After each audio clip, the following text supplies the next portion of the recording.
Number to 45 deaths now statewide. The number of positive cases now stands at 4,343, with over 102,000 people being tested. The state is encouraging more people to get tested, even if you have mild symptoms. State epidemiologist Dr. Angela Dunn says more test numbers make it easier to see the curve's movement and also identify hot spots in the state.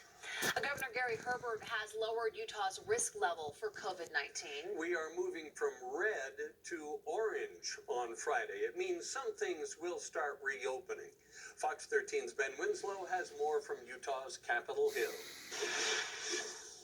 Utah will transition today from our red color, high risk, to moderate risk or orange as of this Friday, May the 1st. The governor's order will start to let businesses in Utah reopen, but with some significant restrictions on them. This is not going back to business as usual. We're not to that point yet. That will be in the green stage. Social distancing, hygiene, and face masks will be a must. I hope everybody can see our new fashion statement. The governor announced a partnership with some Utah companies in Salt Lake County to make 2 million face masks for those who need one.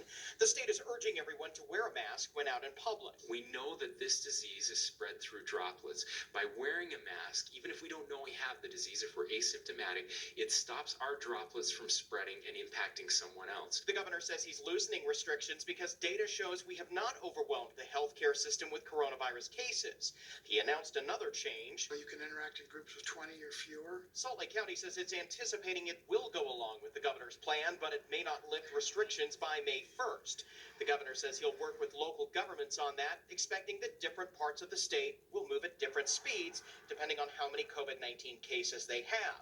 But it also depends on you. We have been seeing, a flattening of the curve, and a slow reopening is a good idea. And in order to continue to see that flattening and even a decrease, we're going to rely on all of us individuals to continue to social distance where possible, wear a mask when you're not social distancing, and of course, staying home if you are at all sick or have been around someone who's sick.